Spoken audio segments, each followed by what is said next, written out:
Hey everybody, welcome back to Hey Let's Practice. This is Brett. I'm helping you practice your way through the Hal Leonard guitar method. If you enjoy the channel so far, if you're getting some value out of what we're doing here, go ahead and do the YouTube thing. Like, share, subscribe. Please subscribe. Drop me a message. My Patreon link is also in the description below if you want to support the channel financially. Any help would be appreciated. Let's get on with the practice help here.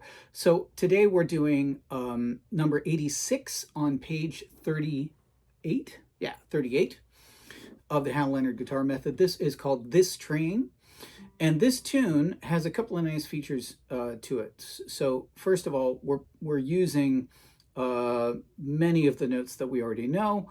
We're using basically all the notes between the open D and the open E string. So we're using many of the notes that we know. We're also playing eighth notes, which means we have to subdivide our counting 1 and 2 and 3 and 4 and 1 all the way through. My recommendation is that you always subdivide eighth notes, even if you're playing quarter notes, because it helps you keep a steady tempo and it keeps you from rushing or dragging as you're playing. So you do what you want. You can say 1, 2, 3, 4, 1, 2, until you get to the eighth notes and then subdivide eighth notes. That's up to you if you want to do it that way. My recommendation is that you subdivide eighth notes the whole time. So 1 and 2 and 3 and 4 and 1 and 2 and so forth. And finally, this tune uses chords that we know. There are no grayed out chords, so there's no A7 or any chords that we don't know. So we can also use the strumming patterns that we've been using so far and strum along with the backing track, as well as playing the melody with the backing track. So let's do what we normally do. We're going to add an extra step today, because we're going to say the notes in time as we've been doing. We're going to say the notes while we play the song, and then we're going to play the song while counting out loud. And then at the end, I'm going to go over the chords and take you through the chord progression, and then you can decide when you play along with the backing track what kind of strumming you want to do. All right, let's give this a shot. So notice that we have an F sharp in the key signature, which puts us in the key of G. If you don't know what that means, that's okay. We'll cover that later. But in the tune, we don't have any Fs to play. So the F sharp doesn't matter. But it does, because if somebody were duetting with us, if somebody were playing the chords along with us, or if somebody were playing a harmony to us, then they would use F sharps in their harmony. So the key signature matters, even if you're not playing those notes in your melody. Okay, I hope that's clear. You'll run into it many times in the future. So if you don't understand it right away, you'll get it after doing it a few more times. Okay, here we go. We're going to say the notes. We're going to do this really slowly, so that you can keep up. And let's see, is there anything I haven't covered? I think we're good. If you have any questions, if there's anything that I haven't covered in this video, drop a comment, let me know. Okay? All right, here we go. I'll give you 2 bars of count off, and we're going to say the notes. 1, 2, very slow. 1, 2, ready, go.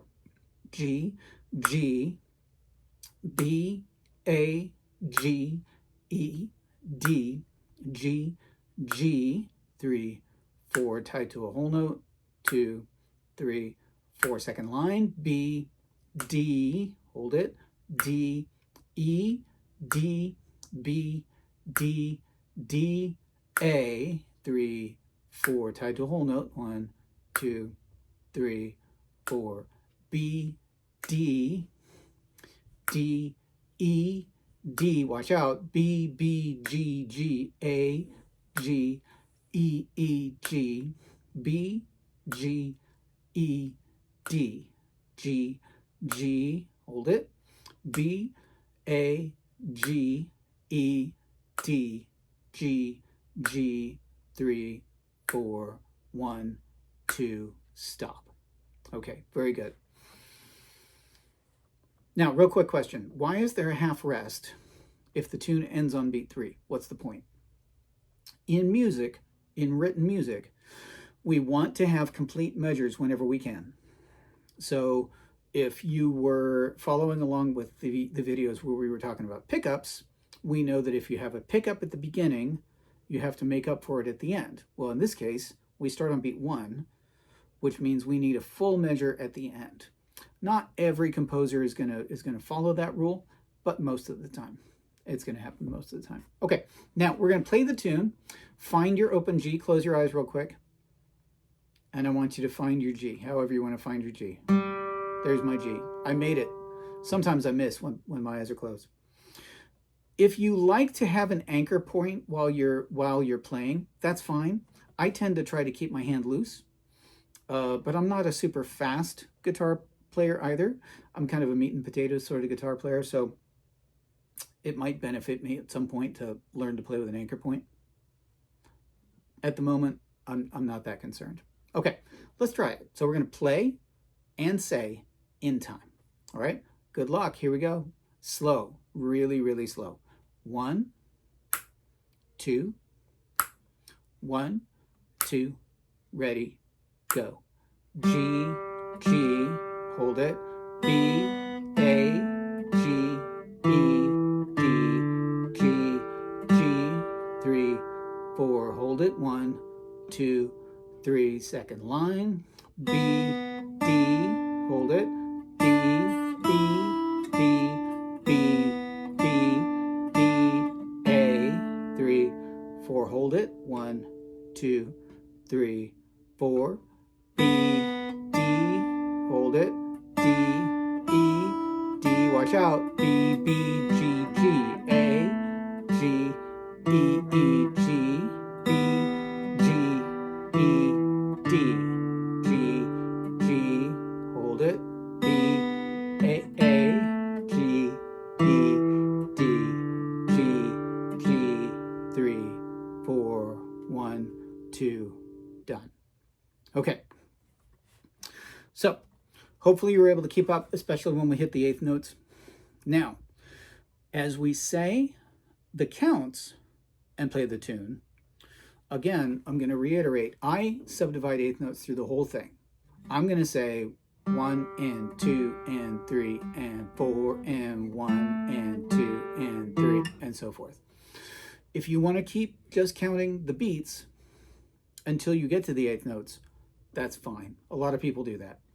I think it's better to subdivide the smallest note value that we see. All right, let's give it a shot. Here we go. Say the counts, play the tune. 1, 2, ready, go.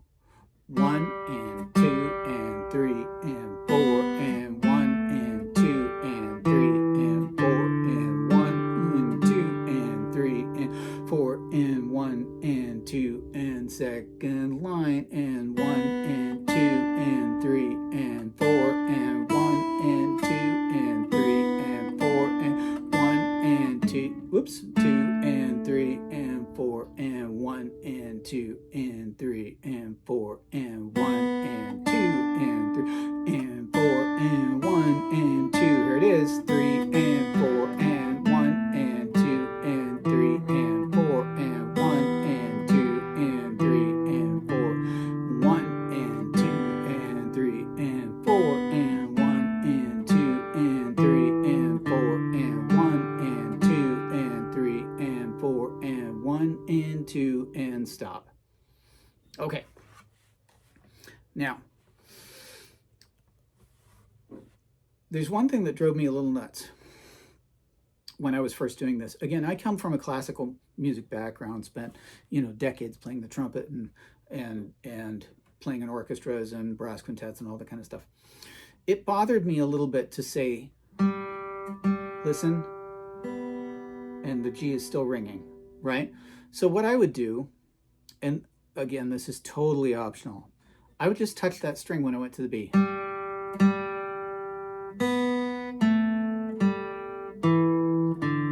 I would just touch the string of the note that I just played so that just touching. I'm not doing that. Just touching lightly. But again, that's up to you. And it's kind of, if you're having trouble keeping up with the notes already, please don't worry about it. Okay, now let's go over the chords real quick. I kind of recommend that you practice your G chord with what I call the 2-3-4 G. Second finger on the B, third finger on the G, and then fourth finger on the top G. And with what I call the 1-2-3 G. First finger on the B, right? First finger on the B, second finger on the low G, third finger on the top G. Because the first time I change chords, I go to my D chord. Oops, sorry. There we go. Now, this transition to this transition, I find a little tiny bit easier. But you're going to find times where you have to go from this to this. So practice it both ways, because you never know in the heat of battle, in the middle of a song, when you're at the jam session or hanging out with friends or whatever, which G you're going to be on and which chord you're going to go to next. You want to be able to go both ways. Plus, this G, the 2-3-4 G, is a little easier to transition to the C chord, right? And from the C chord, from the G7 chord on the third line, it's easy to go and then to go to here. Okay, so let's go over the chords real quick in both ways. So let's say I'm always going to use my 2-3-4 G. So I'm going to start here. I'm going to strum for several measures, and then I go to my D chord, the third measure of the second line. Now, when I go to my G, 2-3-4, G7, lift this up, this comes down. Easy transition to the C. And then back to 2-3-4 G. D, back to G, back to D, and then back to G. All right? Now, if you decide to use the 1-2-3 G, you can still do all of that stuff.